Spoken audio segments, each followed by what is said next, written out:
Ladies and gentlemen, welcome to Comstock's 2022 year-end business results webcast. Here is Comstock's Executive Chairman and CEO, Mr. Corrado De Gasperis. Thanks, Zach. Good morning, everyone, and welcome to Comstock's 2022 full year report. I'll provide a business update, including the information from today's press release and our recently filed annual report on Form 10-K. I appreciate the emails and the inquiries from many of you, and in response, we're being much more specific today about the nature and extent of our results and our 2023 outlook. In this afternoon's release, in our annual report, and on our Form 10-K, and on this call, we also made a real effort to define clearly and precisely how we define technological readiness levels, or in our terminology, TRLs, so you can better understand and measure us. Because frankly, this is how our partners, our customers, and even the government evaluates us. TRLs are measured on a scale from 1 to 9, with TRL 6 representing a critical milestone for anyone serious about commercialization, and we're solidly on that now.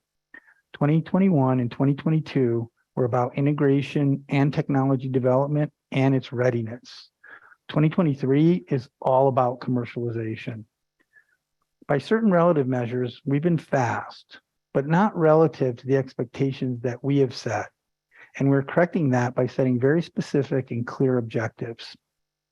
We will be transparent and accountable with these SMART objectives, with Fuels and GenMat already leading the way. If you don't have a copy of today's press release, you'll find a copy on our website at www.comstock.inc at the top of the investor page in the newsroom section. Our Form 10-K is also available on the website on the investor page under SEC filings and also via EDGAR on www.sec.gov. You may have noticed the expansion of the website to www.comstockfuels.com, with Fuels also launching their own social media sites as well. Please let me remind you that we will make forward-looking statements on this call, and that any statements relating to matters that are not historical facts may constitute forward-looking statements. Our statements are based on the most current expectations, and they're subject to the same risks and uncertainties that could cause actual results to differ materially. These risks and uncertainties are detailed in previously reports filed by the company with the SEC and in our most recent press release, and all of these forward-looking statements made during this call and are subject to the same and other risks that we can't identify. Once we complete our prepared remarks, Zach will accept and direct all questions. We'll also extend the Q&A. Based on input received from our last call, you can be sure that I'm listening to your input and looking forward to all of these questions.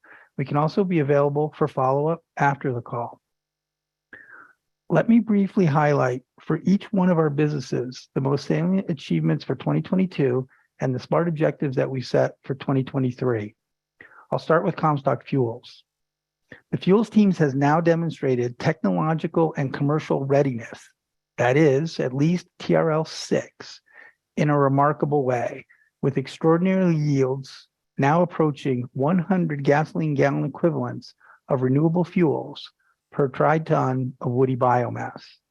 We believe these levels are unprecedented and dramatically higher than what we acquired from this business less than just 18 months ago.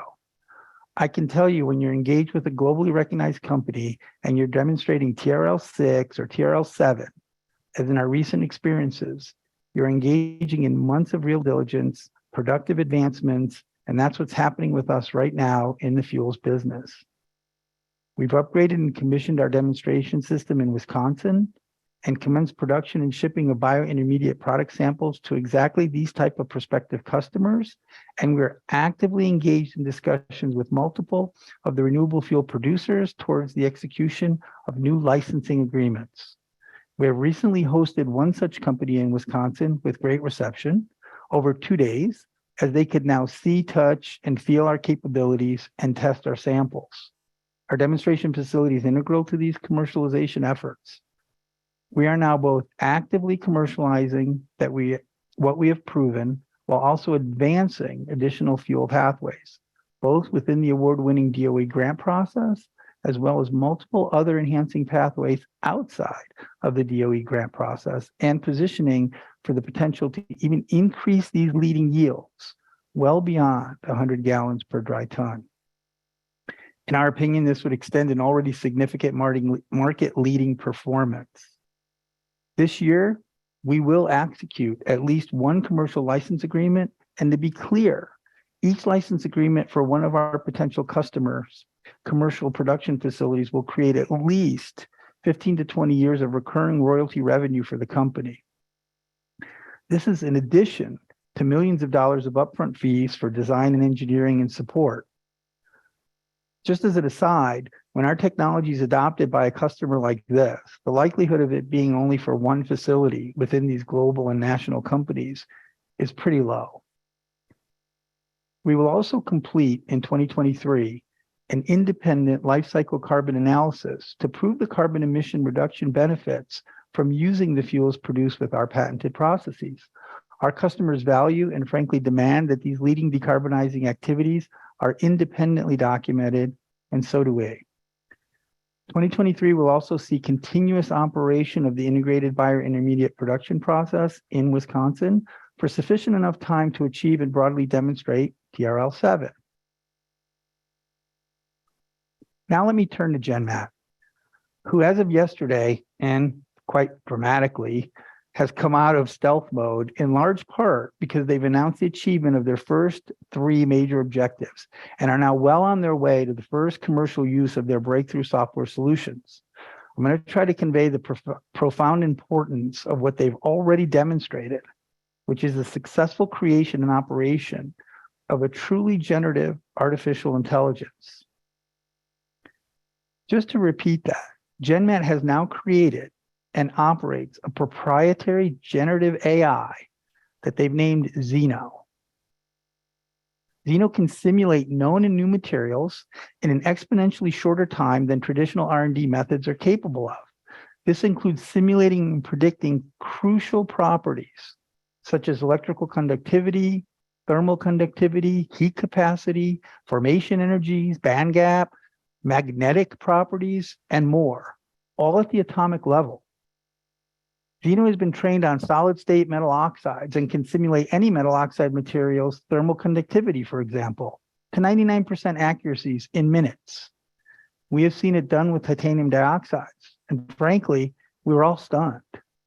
For context, this is the type of material research that takes many months and millions of dollars if it were happening, let's say, in the semiconductor or battery metal industries. GenMat's already assembled a world-class team of material scientists and engineers, and they have also efficiently deployed a state-of-the-art remote high-performance computing platform with the capacity to conduct high-throughput material simulations at workloads comparable to many conventional supercomputers. They've been quite busy building this platform over the past 2 years. And this means that today, GenMat scientists and engineers, and ultimately their customers, can access Zeno remotely for generating breakthrough material solutions. Zeno operates similarly to the large language model generative AIs that are all the buzz today, like ChatGPT. But instead of manipulating data, writing legal papers, or generating code, which is revolutionary, Zeno has instead harnessed math and science to manipulate matter at the atomic and quantum mechanical level, enhancing and discovering new materials and engineering material solutions in an exponentially shorter time than traditional methods allow. It's going to take a while for people to digest this. It's going to take a while for people to appreciate this. It's going to take a while for people to start embracing this, but it's going to happen. To put it in a little better perspective, new material discovery typically takes many years and millions of dollars, and GenMat's AI can simulate thousands of unique materials in minutes, and ultimately in seconds. In 2023, we expect GenMat to rapidly elevate these new material simulations to TRL 6 by generating, synthesizing, and directly testing many more simulated materials and continuing to confirm the precision and accuracy of those simulations. This positions the commercialization of their solutions with early adopter enterprise clients. The clients that they are already speaking with are the cutting edge, globally leading materials and minerals companies. There's also a remarkable crossover application in that Zeno's ability to create new materials also extends to an ability to identify and discover new minerals. If it recognizes material signatures at an atomic level, it'll also be able to identify known mineral signatures in the earth. And in our opinion, certainly better than any other known exploration method that we're aware of. This is still developing, but coming from the same base and the same generative AI capability. This is also the reason that GenMat's launching and making operational in 2023 an extremely powerful space-based hyperspectral imaging sensor for mineral discovery. Mineral discovery applications with the Comstock perfectly positioned as the base case. Speaking of the Comstock, in 2022, we reconsolidated our mining assets and now control over 12 square miles of primarily patented and unpatented mining claims, covering 6.5 miles of continuous mineralized strike within the entire district, including full access now and productive use of our existing permitted crushing, processing, and refining infrastructure. We also significantly expanded our mineral resources. This was announced previously with the publication of 2 new SK 1300 technical reports. We now report total published mineral resources of over 600,000 ounces of measured and indicated gold and nearly 6 million ounces of measured and indicated silver. We also have additional inferred gold and silver resources that increase those numbers by nearly 50%. With GenMat, we are now developing exploration plans that will leverage the hyperspectral imaging and AI-enabled high-precision mineral discovery analytics so that we can efficiently expand, enhance, and prove the value of these mineral resources. I'm sure this is going to make some people on this call very happy since our 2023 objectives now include advancing our exploration and development and publishing a pre-feasibility report, what the Canadians call a preliminary economic assessment, or a PEA in the industry, for both the Lucerne and Dayton resource areas. We will also develop, with GenMat, a next-generation geostatistical digital twin model of the Dayton resource using our extensive existing geologic and geophysical data and creating tremendous additional knowledge for expanding that resource. These 2023 efforts will certainly enhance our gold and silver resources while progressing toward ultimately publishing full economic feasibility reports. These reports would result in proven and probable reserves, although they would come after the pre-feasibility reports that we just discussed. Look, when the world is in chaos and we have runs on our banks, we love having 12 square miles of entitled, permitted gold and silver mineral resources fully back in our portfolio. With gold at well over $1,900 today, and in our opinion, heading higher, that then represents billions of dollars in mineral revenues in the future. This has also, of course, increased outside inquiries and interest in these properties. Last and certainly not least, for Comstock Metals and our Linico subsidiary, we have built and operated a pilot system validating our lithium-ion recycling technologies for use in efficiently crushing, conditioning, and extracting high-purity black mass metal concentrates from these battery cells, elevating our technology to TRL5. We just need to operate the system more extensively to achieve TRL6, but we have certainly confirmed our ability to produce black mass and these metal concentrates. As I believe most of you know, we have both opportunistically and strategically monetized the option facility in the Tahoe Reno Industrial Center for gross proceeds of $27 million. This eliminated near-term liabilities of $12 million and generated immediate and near immediate net cash proceeds of over $12.5 million. When Microsoft and other tech companies recently announced billions and billions of dollars in investments in this area, we capitalized on the opportunity and we sold the asset. We also had a facility massively bigger than any of our immediate needs frankly, than any of our intermediate needs, plus new access to other properties more conveniently situated in our system. Frankly, we also see a longer horizon for LIB batteries, especially with the secondary and extended lives, than most people seem to be acting against. Yet we do see other nearer-term opportunities for recycling other metals efficiently, profitably from other electronic devices. All of this allows us to non-dilutively fund and physically reposition our platform here in Northern Nevada and make better use of the already permitted facilities for both storage and metal processing. As you know, we've already expanded our technical and operational leadership for Comstock Metals, with Fortunato here with us today as we complete the planning for this new metals recycling platform and broaden more immediately the addressable markets for commercializing of our business. We also continue to advance the technology readiness, including some technology that Fortunato is adding to the equation for broader material recycling, like, for example, photovoltaics and fuel cells.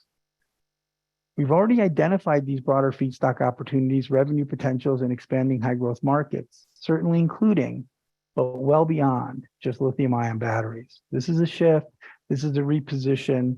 We want to be very, very clear. We will finish this repositioning plan and share much more specific objectives here for 2023 in the near coming months. We'll also start hosting more frequent calls, highlighting a particular business each time so you can get better exposure to the rest of our leadership team. This will get kicked off en masse at our upcoming Investor Day and then much more frequently thereafter. With major asset sales already delivering now more than $14 million in cash proceeds and an additional $20 million in pending and planned asset sales for this year, the company has alleviated the need for continued equity issuances at these levels. I know that's also going to make some people happy.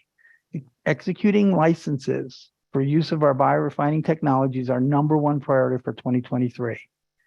While our metals and generative AI solutions have and continue making incredible leaps forward with the goal of readiness first and then securing partner and customer agreements in 2023. Just to restate before we take questions, 2021 and 2022 were about technology development and readiness, as you're hearing, in a pretty big way. 2023 is all about commercialization. Zach, let's stop there and turn to questions. Do we have our first question? Yes, we do, Corrado. The first question is, what is the status of patents applied for in biofuels? So I think we announced about half a year ago, the filing of a very, very dramatic patent, hundreds of claims, within the patent. We were internally referring to it as the umbrella patent. It's still relatively young in terms of the filing, but we believe that the extent of it, the depth of it, gives us freedom to operate with our technology, which philosophically is what we're all about, moving fast with our technology without any encumbrances. Our next question is, why haven't insiders purchased any stock? Will they be purchasing stock in the near future? Thanks for the question. Yeah, so look, let's talk about that just for a bit. We've got a very, very strong senior team of people here that are deeply vested, in the company. I think thinking through each and every one of them, their investment in the company represents a substantial majority of their net worth, number one. Number two, they've all committed for a very long term. And to me, that's not even that consequential, because most of our team has dedicated their lives to the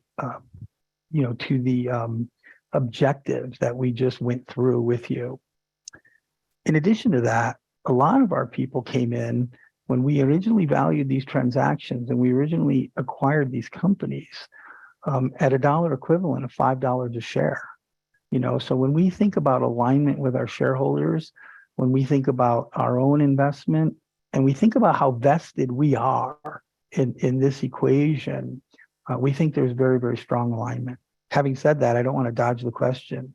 If we have the opportunity, and frankly, we have the personal liquidity, we see this as an attractive step, and each person will make their own individual decision, but we would look forward to some positive actions there.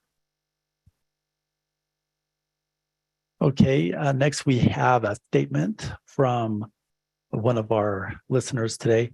First of all, let me say congratulations for everything the company has accomplished up to this point. And when will we be able to hear more about the collaborations that you have with the various entities that were listed on the DOE grant application? Oh, thank you first for the congratulations. We've got a lot of wood to chop, literally, figuratively. The grant application was energizing to the company when we were awarded.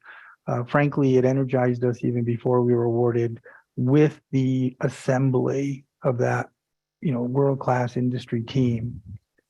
With the award, we're engaged with every one of those parties on a frequent basis and with the DOE to finalize all aspects of the grant, finalize the agreements, and kick it off. As a matter of transparency and courtesy, we're planning to post the full grant application, which gives great detail to our technology and our processes and sort of indicates what the role, of each one of our partners is. So I think it's going very, very strong, and it's going very, very fast. We're dealing with the government, but they've been actually remarkably responsive to all of our back and forth. And so I think we're in a good place. Corrado, can you please update us on the investment in Green Li-ion? Oh, yeah. So Green Li-ion, if you all recall, when LINICO was first formed and negotiating the contract for their downstream precursor cathode active material system, we made an investment in Green Li-ion. The investment was about $2 million, and we got a little over 20% of the company. Maybe this question's being asked because Green Li-ion just last week announced their third offering, valuing the company at about $150 million. We were ecstatic to see that, to say the least. And we understand that they have selected and are deploying their first system with another customer. That was in part at our request as well. And we have a very, very strong relationship with Green Li-ion.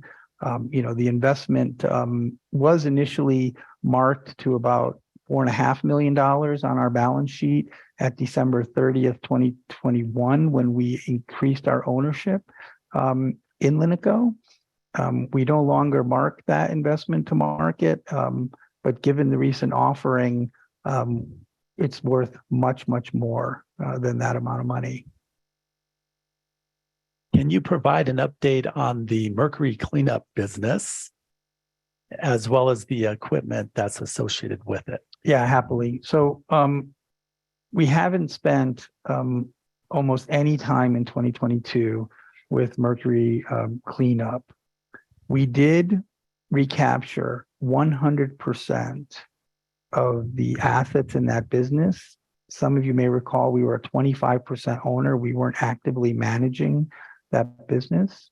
We did recapture 100% of the assets of that business, which means we have two physical systems, one pilot system sitting here at the Comstock, one a fully operational system, which is still currently in the Philippines, but we are making arrangements now that freight costs have dropped dramatically to ship that equipment and related mining equipment and related infrastructure back here.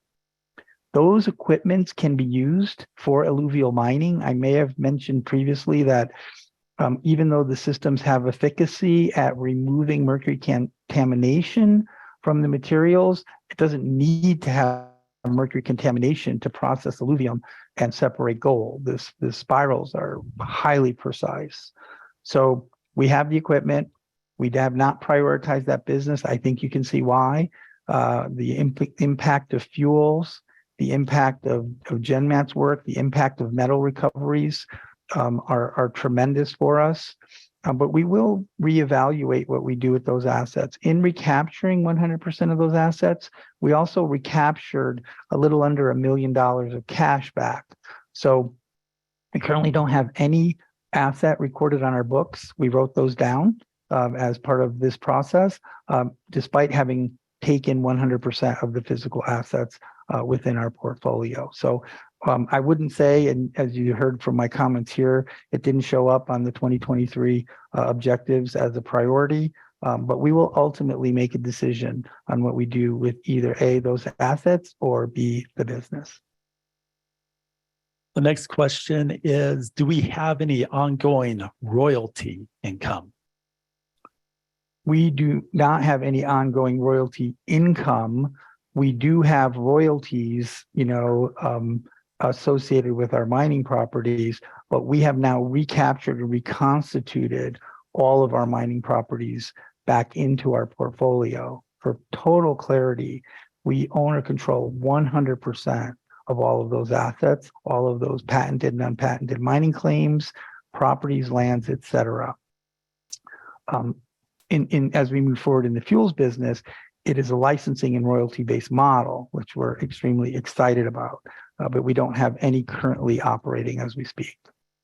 When do you expect the battery recycling to go into initial and then full production? So the battery metal recycling business is being repositioned. Okay, we made big profit, 8-figure profit, in flipping this facility. We also have an unrecognized significant gain sitting in the green line investment that we just talked about. So, if we're looking at a short scorecard financially, we're sitting pretty happy with our position. The negative implication of selling that building was the repositioning of the assets, which will also require repositioning of the permits. However, as I mentioned, as we look at this market and we see the rate at which it's ramping up, and we see some of the other markets and opportunities in front of us, we're reassessing how we're going to deploy the pilot, where we're going to deploy the pilot.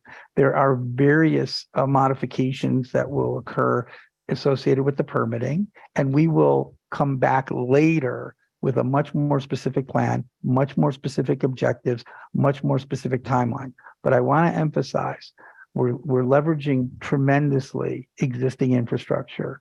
We're leveraging tremendously existing human resources that are knowledgeable and capable. Adding Fortunato to that equation, we have a very efficient, capital light repositioning of this business. Yet, not only would we not diminish the growth perspectives, we feel we've broadened the growth perspectives. And we'll talk to you about some of these other markets where we see some immediate ability to move into feedstocks and different abilities to process and recycle other metals. So more to come on that. I guess what I would commit to is when we give the next updates, we will try to accelerate and put metal recycling, at the front of our updates. Corrado, what are the company's plans to get the share price to catch up with the valuation? Thank you very much. I appreciate the way the question was postured. When you look at the achievements that have occurred in 2022, and I want to be clear, we wanted to do more. We had outlined in many cases that we would do some more. But when we look back at what was achieved, and when we acknowledge with discipline the technology readinesses that we've advanced, we really have an incredible value in creation. Has it been realized by the markets? Obviously not, right? But we feel we've created it. We feel it's positioned us for tremendous growth going forward. Now, what are we going to do to unlock that value? First and foremost, we're going to communicate on a much clearer basis. We're going to make sure that you understand where we truly are, transparently, technologically, how ready we are. I'm excited about how ready we are. I'm excited about these engagements with new customers. I'm excited about the proximity that GenMat and these other metals businesses have with new business.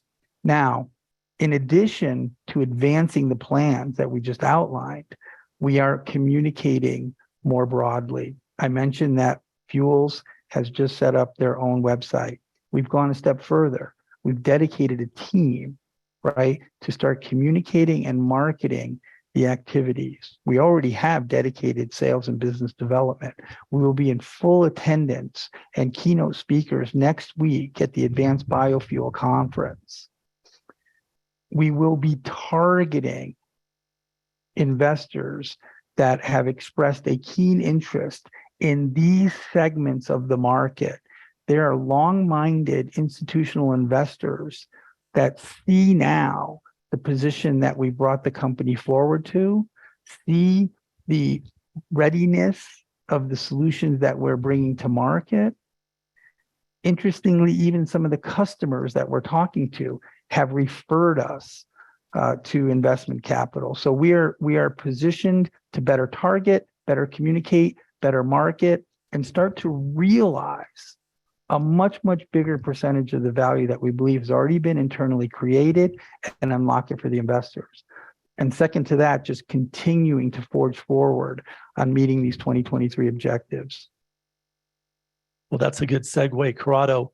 What do you expect your 2023 R&D expenses to be compared to the 2022 R&D expenses? Yeah, it's a great question, because I think you'll see that we went from about $500,000 in R&D expenses in 2021, the year that we acquired these businesses, to over $7 million in 2022. That was the best money that we spent. That money went into the piloting and now the continuous operation in Wisconsin, the not only ability to create cellulosic sugar and Bioleum, but to be able to provide stable, repetitive, high quality samples to our prospective customers. The design, engineering, and building of the crushing, conditioning, and separating system to prove that we could produce these high quality black masses. I can tell you that right now we're spending at a lower rate than we did last year. However, we want to turn that around, right? Because we now have the ability to advance some of these opportunities even faster. So I would say our current plan, our current look just on the R&D side would be comparable, right? We want to replicate and enhance the advances that we've just done. What you don't see is that we've invested $7.5 million into GenMat, and that is doubling the development efforts. And look at the results that we're getting from it. When we look at companies that are generating AI, that are truly bringing to market something that works to the level of accuracy that GenMat's created, for the amount of money that's been invested, I would say, honestly, it's not dilutive at all. It's been a tremendously accretive deployment of capital, both in the research, the development, and the teams that are surrounding and advancing all of these activities every day. I'm frustrated by the share price, but not in any way dismayed by it, in the sense that we know what we've created, we know how we can communicate it, and the credibility that will come with these validations will continue to evolve and expand and grow our capital base. It's inevitable. It's inevitable. Corrado, please provide us with an update on the Sierra Springs Opportunity Fund. Oh, surely. So Sierra Springs has had some great activity over the last few months. I alluded to it earlier on the call, but Microsoft acquired a major piece of property right across the street from the entire Sierra Springs Opportunity Fund land position. They then announced even further investments in Northern Nevada, right up the road from that investment in Silver Springs. Tesla announced a $3.6 billion investment, including the production of electric semi-trucks right here in Northern Nevada. Just when it started to seem like Texas was getting the substantial majority of their plant expansions, there was a strong about phase where they announced not only these semi trucks, but also a new battery plant right next to and integrated with the existing battery plant. So because of those things, the activity and the interest in Silver Springs has gone up dramatically. I mean, I think the Microsoft investment was almost like the Tesla effect of, 8 years ago, where people now see that blue chip companies that have been pouring into Northern Nevada for the last 10 years are expanding into Fernley and expanding in to Silver Springs. So we are ecstatic about that. I have at least a handful of investors that are not only looking to invest in Silver Springs, but actually looking to come in and acquire property the way that Microsoft did from us. So we're, the real estate market has gone through a bump. It got punched in the nose, frankly, with the Fed rate increases. Cap rates have gone up, valuations have come down. And so that slowed a bit of the process, but it has not slowed the quantity of activity and the quantity of interest coming in. So from my perspective, had we not moved into a sort of a down real estate cycle, we would have been done. It's not an excuse. It's the reality that we're facing. Yet we still see repeated and increased interest of inflow of businesses into this area. I mean, almost unbelievable levels. And so again, I just think it's a matter of time before we close that. We're looking at a minimum cash proceeds to Comstock of $15 million with the potential of it being up to $20 million. So we're very excited about, getting that done and supplementing to the now cash position we have from closing the 2,500 Peru. Corrado, what is the estimated value for LODE's position in Green Lion? And can you provide an update on Green Lion? Well, I said it a little bit less specifically earlier, at the level that they just did their recent secondary offering, and, it would put our existing share position at over $20 million. Okay. It's not a public company, so we don't have, any kind of immediate way, to monetize that. But if there is an interest to doing that, we certainly would be open to it.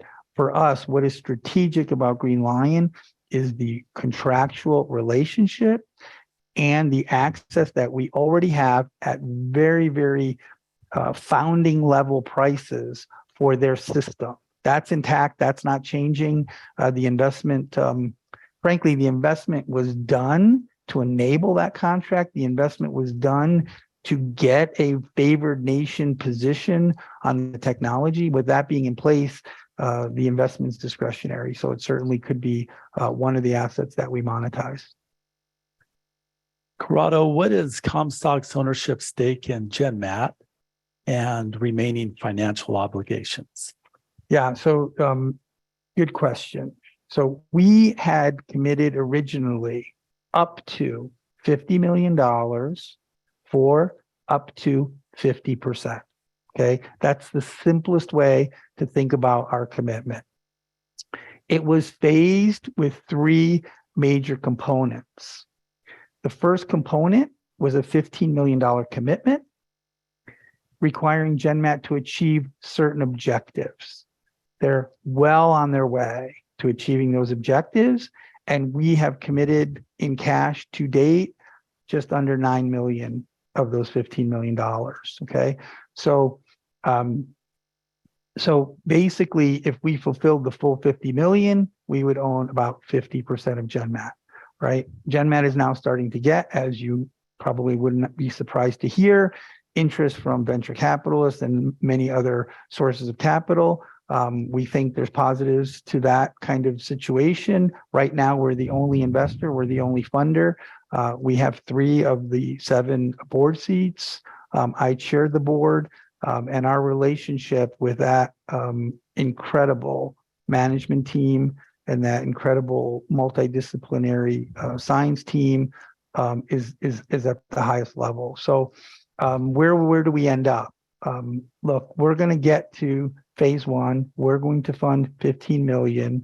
We're going to see what's commercializing, what the values look like. We think they're going to be extraordinary, and then we'll make forward decisions from there, right? So where do we end up with GenMat? You know, somewhere between 30 and 50%, depending on how far we go with our capital resources. We have demands on our capital too, right? And the fuels business is really ready to fly. So it's a good situation that we're in. I mean, I can't think of a better situation, you know, relative to the businesses and capital allocation decisions that we have in front of us. Pivoting back to mining, what is the lead up to the preliminary economic assessment for each property? Yep. That is drilling, et cetera. Great. Yeah. Look, we have, there's really three major levels to these technical reports. First level that's meaningful is resource estimate. We have a resource estimate for Dayton. We have a resource estimate for Lucerne. The next level is to do these preliminary or pre-feasibility assessments. What does it entail? It entails some engineering. It entails some analysis of the permitting. It entails analysis of the cost. Preliminary because you haven't engineered a full mine plan, but you've engineered economic shells, you've engineered certain concepts, you've looked at certain processing costs. Well, now let's reflect on what I just said relative to Comstock. Wow, we already have our permits. We already have operated the Lucerne mine for over 4 years. We have a very strong view of what those preliminary economic processing costs, capital costs, et cetera, would be. So we believe that we can now commit to applying all of that existing knowledge and a little bit more work and a little bit more engineering to both the Lucerne and Dayton property and publish updated technical reports that represent pre-feasibility studies. We've already planned this out with our lead engineering and geological team, and it is fully part of our plan to achieve that level this year. Once that level is achieved, okay, we could then go directly to a full feasibility. Full feasibility is what gets you full engineering, full economic analyses, full net present values of what we think that asset could deliver, and proven and probable reserves. However, there's a decision point there, right? Do we believe that we've quantified the magnitude of the resource that we want to move into proven and probable, or do we want to think about growing the magnitude of that resource and then going into proven and probable? So said a different way, we'll get to pre-feasibility this year, right? Then we'll look at, can we expand that footprint or move it to full feasibility? Here's the wild card that we're very excited about. The analytics, the probability-based assessments, the value that GenMat's team can add when coupled with our team and all of the existing data that we have today can enhance dramatically not only the resource, but the prospect of expanding the resource much more efficiently. So look, you know, a customer GenMat could be largest mining companies in the world. They can say, hey, we want you to scan our properties and we want you to analyze those data. But they'll also likely say, and it's what we're hearing them say, we have a lot of data already. Can we use your AI engine to analyze the data that we already have? Can it help us see things that we can't see? And in some cases, it's just the sheer magnitude of data. I mean, you literally could put a small team of geologists on something that might take them 3 or 4 years just to sift through. The AI will do it in minutes. This is where the revolution is coming in mining. So the good news, we're progressing no matter what, and we're likely going to enhance dramatically with what GenMat's already creating for the global mineral exploration industry, but we're at the front of the line with using the technology. What is the total addressable market of the combination of markets that the company is pursuing. Cellulosic fuels, AI, metals, mining technology. Yeah, the total addressable markets are astronomical. So if you think about, let me be pedantic and be careful, okay? The amount of transportation burn in the United States alone is 150 billion gallons. Today, renewable fuels represent a couple of billion of those gallons. Ethanol's 15 billion. True renewable drop-in fuels like renewable diesel, et cetera, 2 billion, 3 billion max. Okay. So that market is monstrous and barely touched. So that's what we love about the fuels business. And we're just talking about the United States. And that's per year. Per year. We're just talking about the United States per year. Okay. Immediate revenue, immediate capability for the customers that are adopting this tech. Why did we move to a licensing technology? Because you have companies like Marathon, right, that are already the largest renewable fuel producers in the country, already allocating hundreds of millions, billions of dollars of capital to expand their renewable footprint. Why can't they go faster? There's feedstock constraints. Vegetable oils are not sufficient, right, to feed the growth, to support the carbon neutral targets that everybody's already laid out for themselves by 2030, by 2050. So if you've got a carbon target for 2030 and you run out of feedstock in 2027, what are you going to do? I'm telling you what they're doing is they're looking for alternatives, and we believe we're best positioned to unblock that bottleneck. So that market, just the United States alone, right, is massive for us. It could billions in revenue and certainly valuation. So Canada's twice as big in terms of its feedstock sources than the United States with woody biomass. We're talking with international players that have feedstock sources now in North and South America. So that's fuels. Metals, you heard me say it. I almost want to say the opposite for the moment. Okay. The EV industry, the electrification industry is obviously growing. Okay. I have a view of this. I believe electrification is a part of the solution. I am not on this bandwagon that the world's going to electrify cars 100%. It's not possible. There is nowhere near the virgin minerals required to do that. Now, could it be 10%? Could it be 15%? Yeah. Could it be concentrated in metro areas where emissions are really choking people off? Yeah. But, why are you going to electrify Wyoming? It doesn't make sense to us, first of all. So we believe in the growth. We believe it's meaningful. We also believe it's critical to recycle. Having said that, how quickly are these batteries coming out of production? Well, it's extending. Is it 6 years? Is it 8 years? Could it be 10 years? When they come out of production, what do they do with them? Well, a lot of people are starting to repurpose them for stationary uses. Oh boy.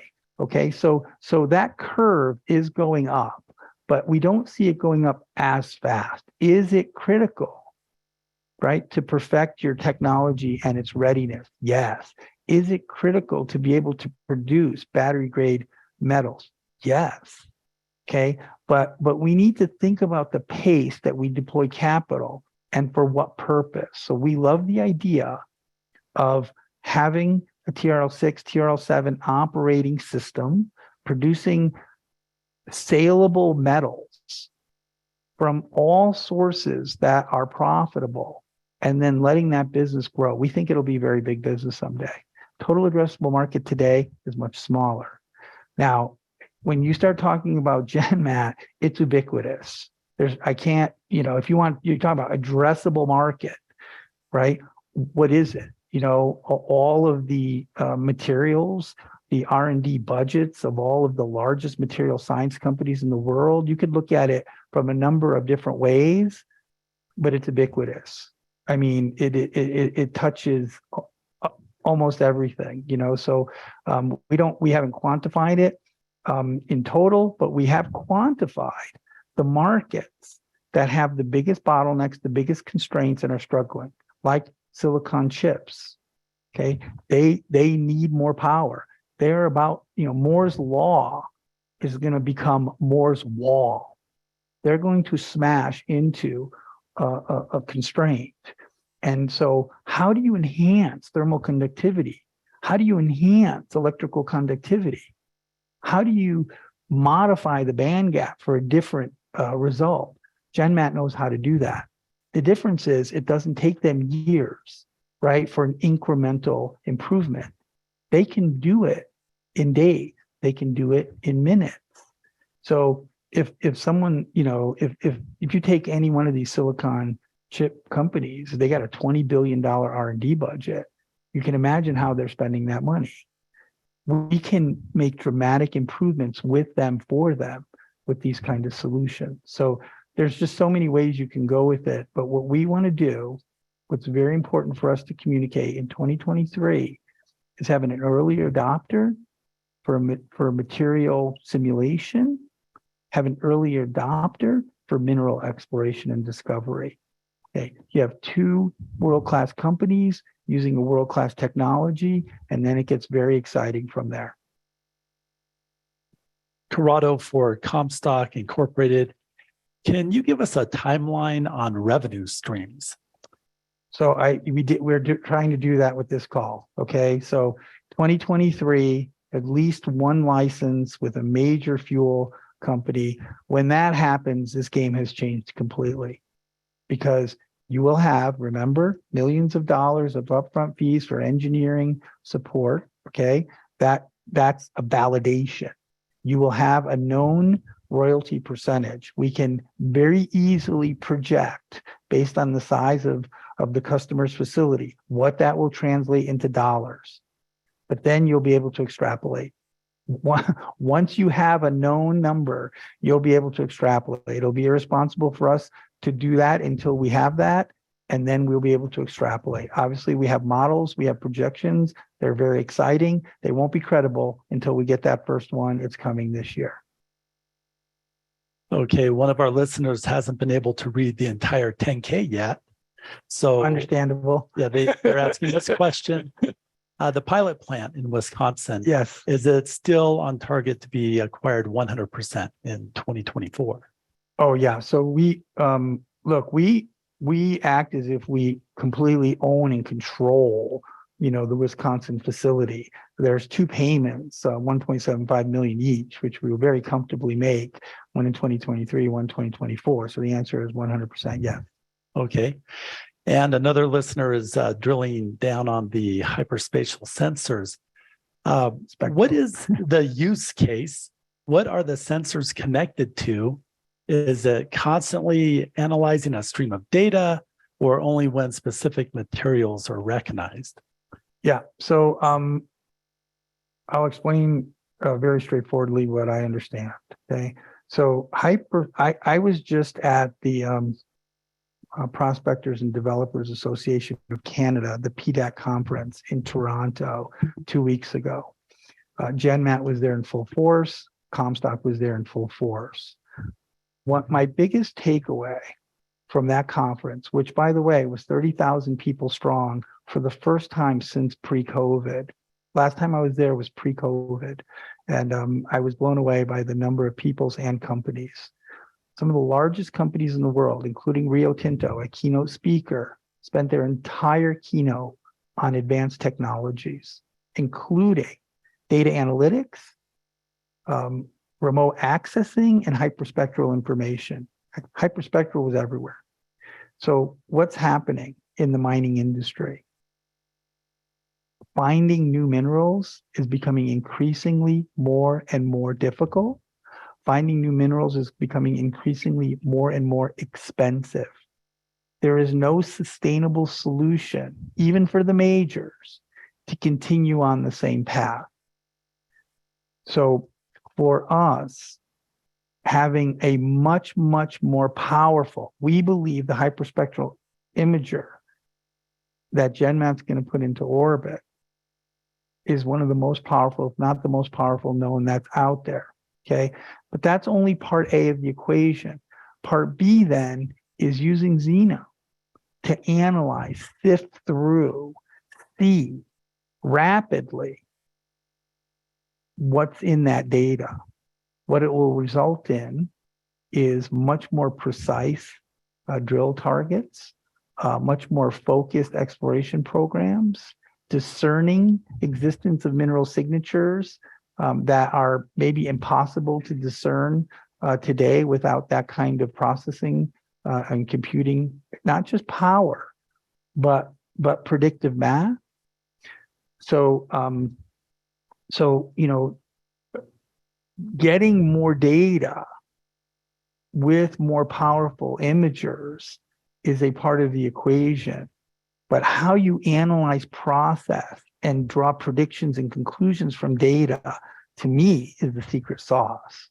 So said a different way, we can service Comstock. When I say we, I'm saying GenMat can service Comstock today because of the mountain of data that we have. They can service large companies. Well, at the PDAC conference, they were talking basically only to the platinum sponsors, the big companies, because these are the companies that have sophisticated data analytics. These are the companies that have sophisticated resource expansion resources internally. The juniors aren't doing it. So I think that one more theme on this.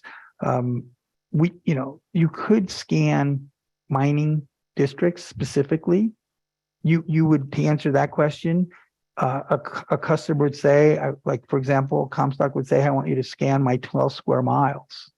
I want a hyperspectral scan of the entire district, right?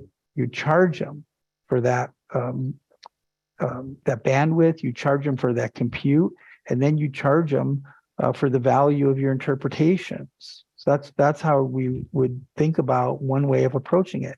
But you could do that for agricultural resources. You could do that for government resources. I mean, it doesn't just apply to mineral identification. So again, it's ubiquitous. I mean, what they're putting in position is remarkable. Now, other people have and can put hyperspectral imagers in space. Okay, GenMat can acquire their own data. GenMat could acquire data from others. So that, although it's powerful, although it's focused, it's less critical than the actual, engine, the AI engine that can generate, the mineral targets and generate the mineral discoveries. I hope that's helpful. Corrado, you mentioned the PDAC conference recently held in Toronto, and they estimated the attendance at about 30,000 people. And there were a lot of mining companies there between juniors and majors. Felt like 30,000. Are you marketing your mineral resources to potential buyers? We were there in force. We were all over the conference. We decided that we wanted to be engaging with technical companies, technical suppliers. We wanted to be observing what other companies are doing. I'm saying that in the context of GenMat first. We wanted to, and they did approach, the majors with their an introduction to their capabilities.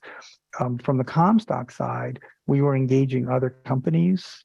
Other companies were engaging us. We were very happy to have current SK 1300 reports, in our pocket to be able to speak to. And there was a lot of interest. There was a lot of interest. I mean, I wouldn't say we went there with a predetermined notion of trying to monetize the assets, but we are very engaged on a number of fronts with that kind of interest. Yes.